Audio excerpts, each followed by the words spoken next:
안녕하세요. 책 읽어주는 그녀, 라라입니다. 제가 오늘 소개해드릴 책은 따라 돈공부, 절대 미루지 마라입니다. 이 책은 2023년 5월에 출간되어 현재 자기계발서 분야 신간이자 베스트셀러인 책이에요. 출판사는 메이븐, 저자는 박소연님입니다.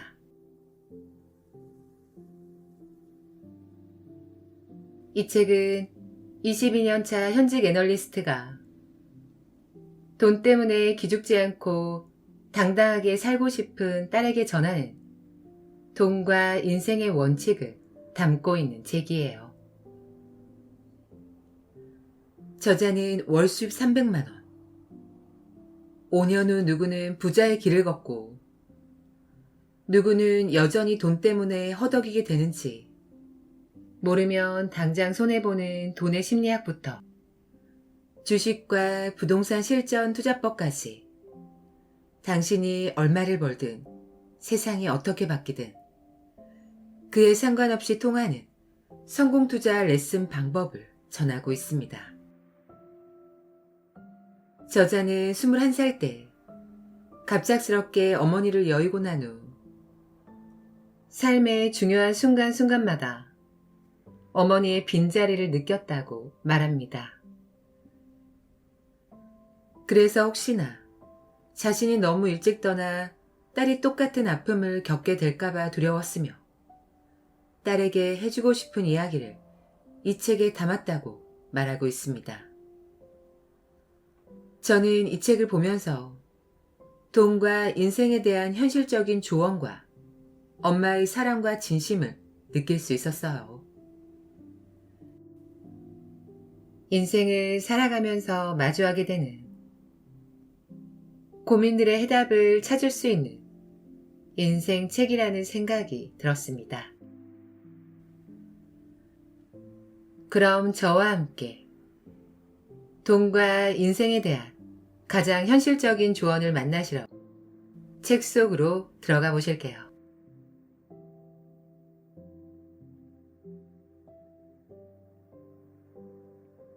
마흔 넘어 후회하고 싶지 않다면 하루라도 빨리 돈 공부를 시작해라.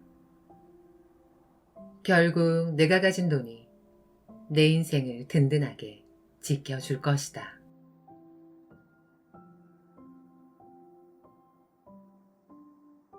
프롤로그.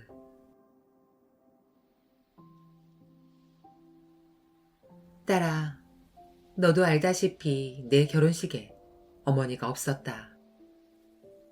21살의 어느 날 어머니가 악성 림프종으로 10개월 만에 세상을 떠났기 때문이다.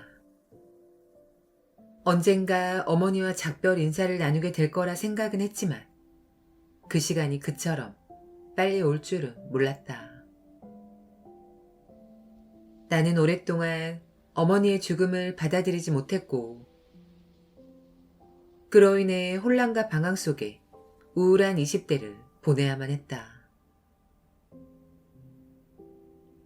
무엇보다 삶의 중요한 순간순간마다 그 자리에 어머니가 없다는 사실을 견디는 것은 쉬운 일이 아니었다.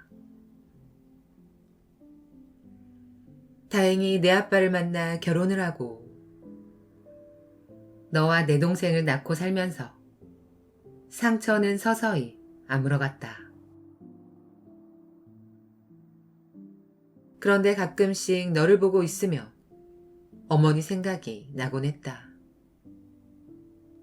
내가 만약 어머니처럼 너무 일찍 세상을 떠나게 되면 어쩌지?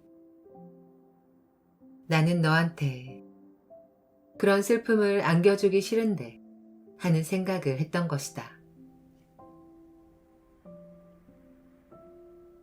어머니가 돌아가신 나이가 꼭 46이었다. 그런데 정말 올 것 같지 않았던 46이 나에게도 왔다.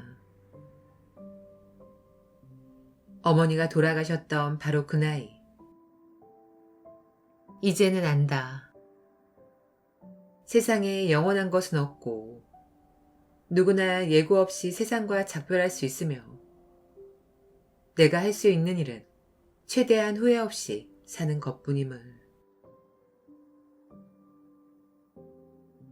이 책을 쓰게 된 것은 그 때문이다. 너에게 해주고 싶은 이야기가 있다면 나중으로 미루지 말고 써두어야겠다 싶었다.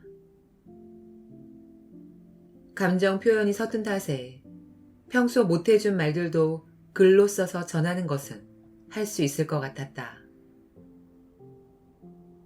그럼에도 어떤 것은 내 지나친 걱정일 수도 있고, 어떤 건 쓸데없는 잔소리 같고, 어떤 건 나도 못하는 걸 너에게 강요하는 것 같아.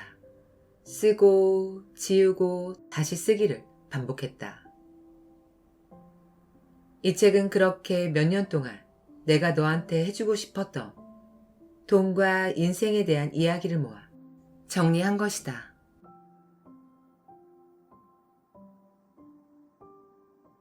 내가 어떤 삶을 살든 내가 가진 돈은 그 크기만큼 너를 지켜준다.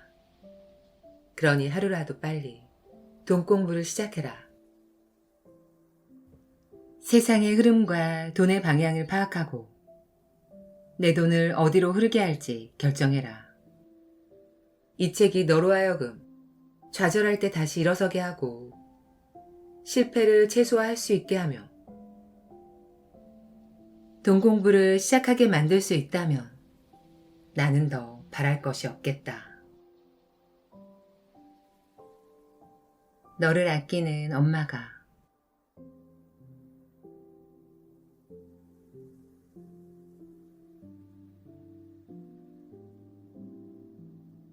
챕터 1.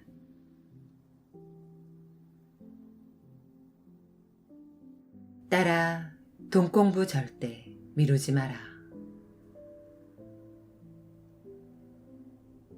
생각보다 마흔은 금방 온다. 엄마, 30살 때는 어땠어? 내가 그렇게 물으면 나는 별로 할 말이 없다. 나는 그때 결혼을 하고 너를 낳아 정신없는 하루하루에 적응하기 바빴다. 사느라 바빠서 어떻게 시간이 가는 줄도 몰랐던 것이다. 그런데 40살은 달랐다. 나에게 남아있는 좋은 시간이 얼마 남지 않았다는 것이 피부로 확 느껴졌다. 나는 더 이상 젊지 않으며 위로 올라가는 문은 점점 좁아지는데 밑으로는 나를 대체할 후배들이 무섭게 덤벼왔다.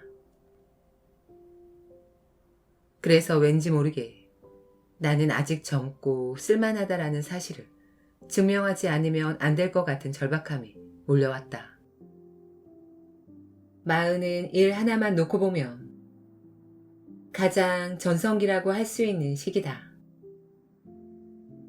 금전적으로도 안정되어 있고 거래처에서도 나만 찾고 내 손을 거치면 모든 것이 원활해지는, 일적으로는 아주 자신감이 넘치는 시기.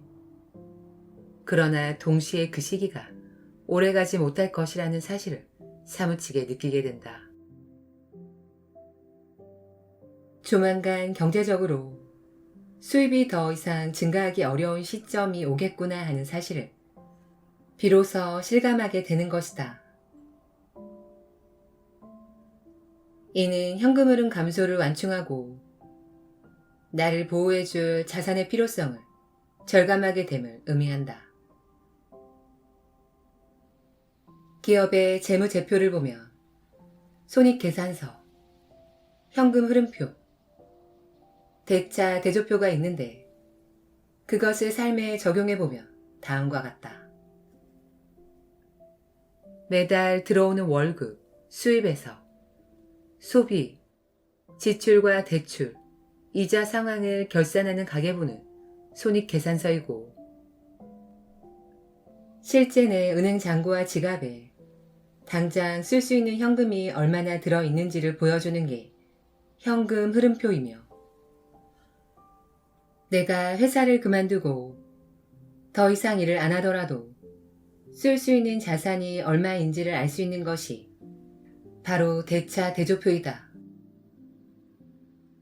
그런데 마흔이 되면 아무리 손익계산서와 현금 흐름표가 훌륭해도 대차 대조표가 부실하면 불안해질 수밖에 없다. 일을 못하게 되거나 사업을 못하게 되어 들어오는 돈이 없으면 당장 돈에 쪼들리게 되기 때문이다. 물론 결혼을 한다면 내가 일을 그만두어도 너 대신 안정적인 현금 흐름을 가져다 줄 남편이 있어 괜찮다고 생각할 수 있다. 하지만 남자에게도 마흔은 똑같이 찾아온다. 일적으로는 전성기이지만 그 시간이 얼마 남지 않았음을 절감하게 되는 것이다. 그래서 외벌이로 아내와 아이까지 책임지는 남자들은 마흔이 더 가혹하게 느껴진다고 한다. 일 이외에 선택지가 없는데 일을 할 수 있는 시간은 점점 줄어들고 있기 때문이다. 그래서 누군가 나한테 그런 말을 한 적이 있었다. 결혼을 하고 아이를 낳는 것은 자전거를 타는 것과 같다고. 페달을 세게 밟을 수도 있고 약하게 밟을 수도 있지만 페달을 밟지 않는 순간 자전거는 바로 쓰러지게 되어 있다고. 그러니 싫든 좋든 자전거에서 내리기 전까지는 페달을 계속 밟는 것밖에는 방법이 없다고.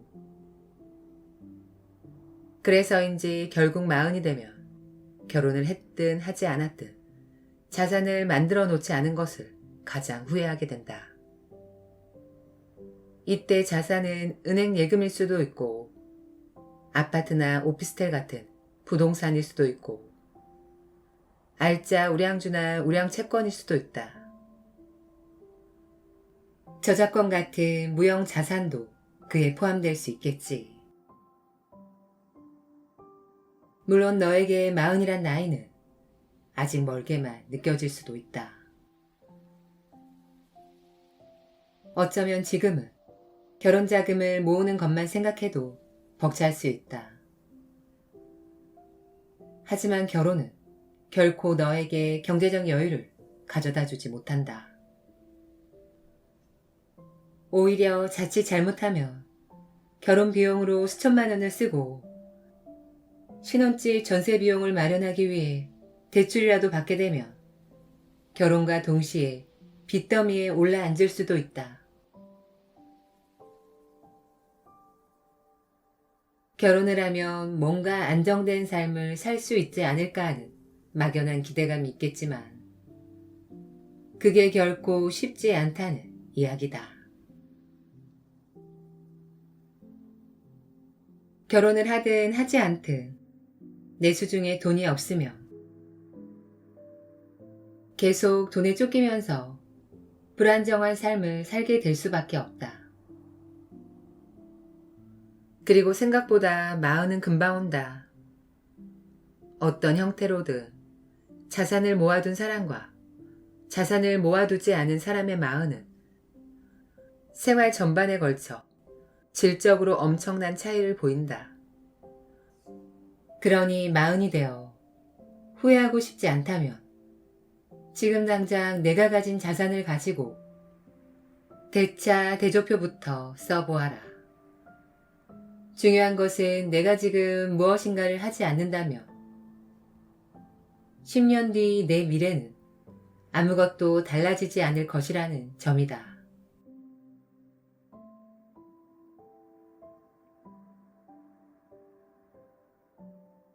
챕터 3. 부자들이 말해주지 않는 부의 비밀. 언제나 작심삼일로 끝나는 나를 바꾸는 방법 3가지.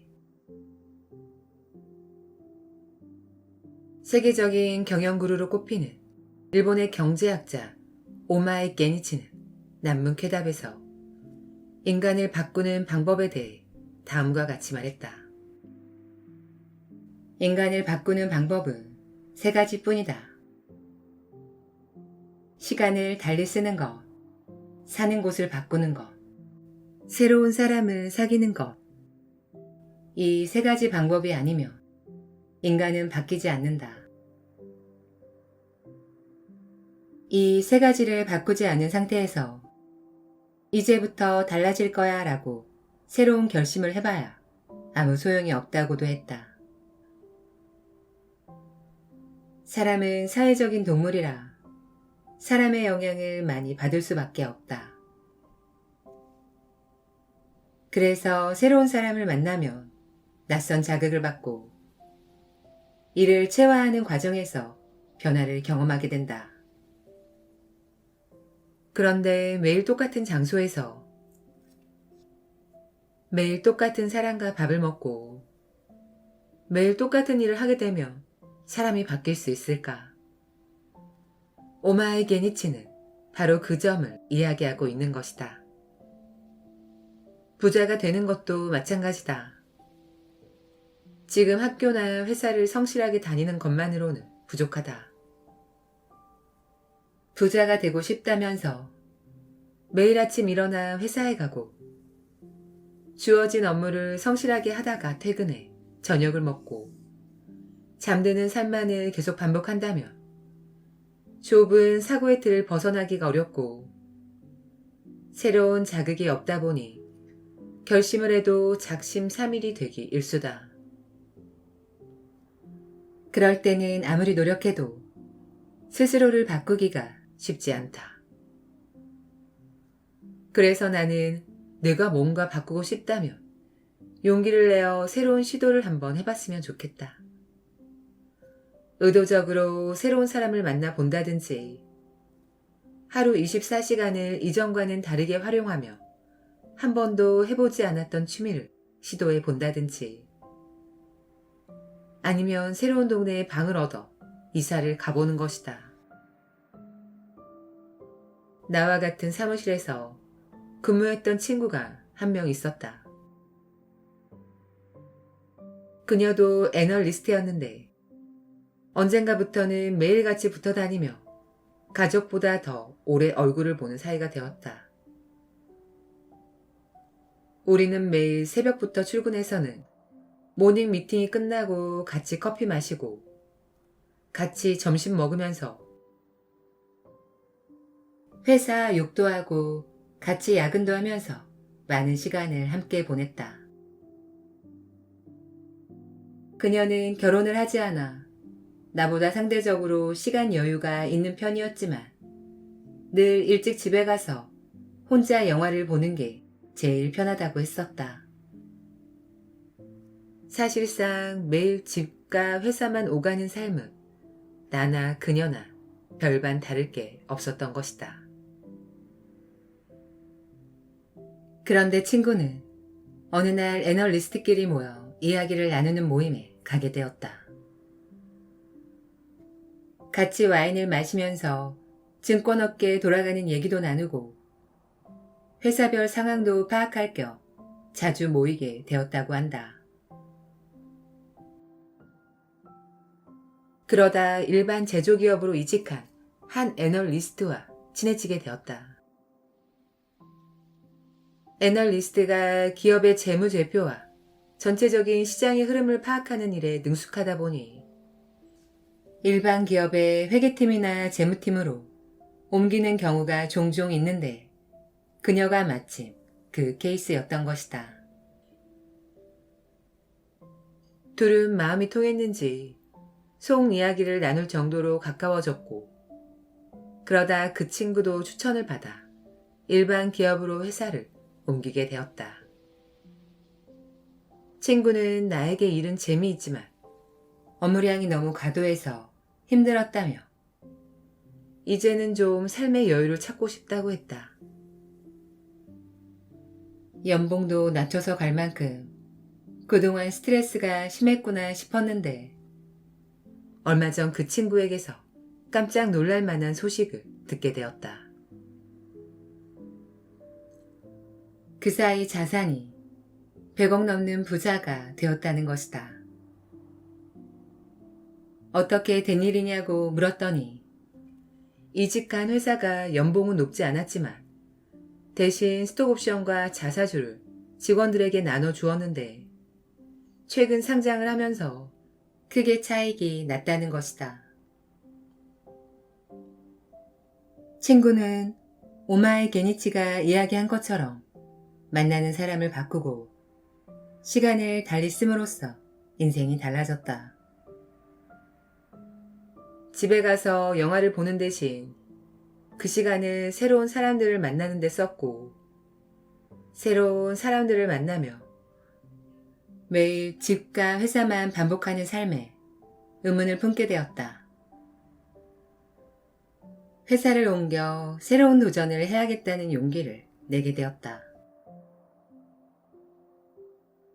그 결과 그녀는 부자가 되었다.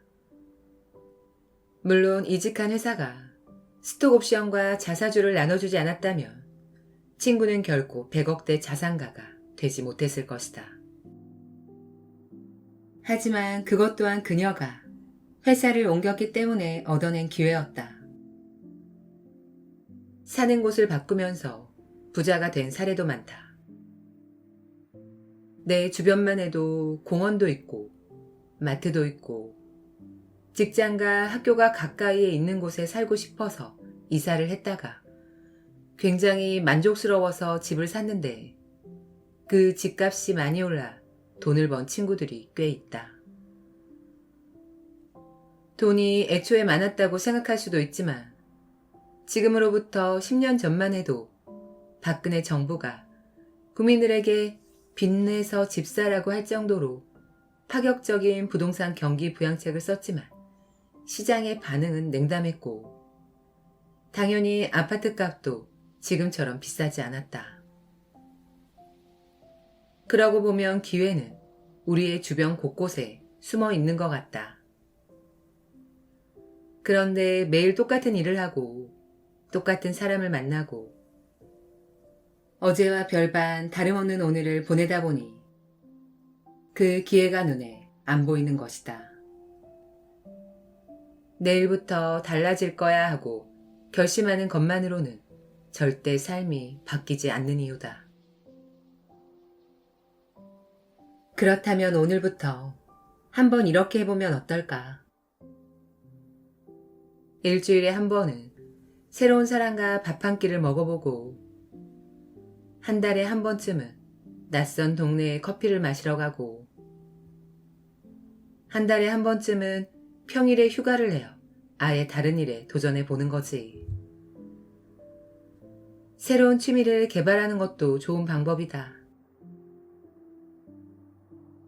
그런 시도들이 과연 효과가 있을까 의심하지 말고 일단 그냥 해보아라. 새로운 시도들이 하나둘 쌓이기 시작하면 적어도 매일 똑같은 삶을 반복하는 데서 벗어나게 될 테고 그러면 내 삶이 한층 재미있어질 것이다. 모르는 세상을 알게 되는 기쁨도 맛보게 될 것이다.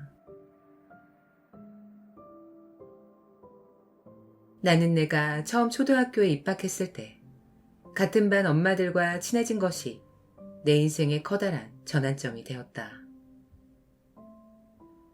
매일 증권업계 사람들만 만나다가 조그만 가게를 운영하는 엄마, 방송국 PD로 일하는 엄마, 출판사에 다니는 엄마 등등 내가 이제껏 만나보지 못했던 직업을 가진 사람들을 만나 그들과 얘기를 나누고 친해지면서 내가 참 좁은 세계에 살고 있었다는 생각을 새삼 하게 되었다. 그뿐 아니라 그들의 회사에도 가보고 내가 모르는 업계에 대한 이야기도 듣고 주식 이야기도 하면서 내 스펙트럼이 크게 확장되는 경험도 했다. 내가 지금 이 책을 쓰게 된 것도 모두 그 모임 덕분이다. 아인슈타인은 어제와 똑같이 살면서 다른 미래를 기대하는 것은 정신병 초기 증세다라고 말했다. 그러니 부자가 되고 싶다면 쓰는 시간을 바꾸거나 사는 장소를 바꾸거나 만나는 사람을 바꾸어 보아라. 그러면 그동안 가까이 있었지만 보이지 않았던 부의 기회들이 천천히 내 앞에 모습을 드러내게 될 것이다.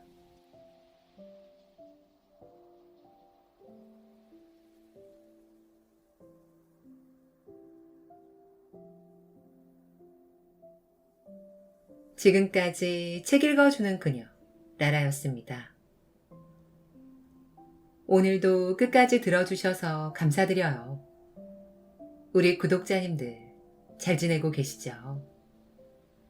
저는 일주일에 한두 번은 교보문고에 방문을 해요. 새로운 책도 만나고 영상도 촬영하면서 일상을 보냅니다. 우리 구독자님들도 가까운 서점에서 마음을 힐링할 수 있는 시간을 가지시면 좋을 것 같아요. 저는 항상 여러분을 응원합니다. 아시죠? 사랑합니다.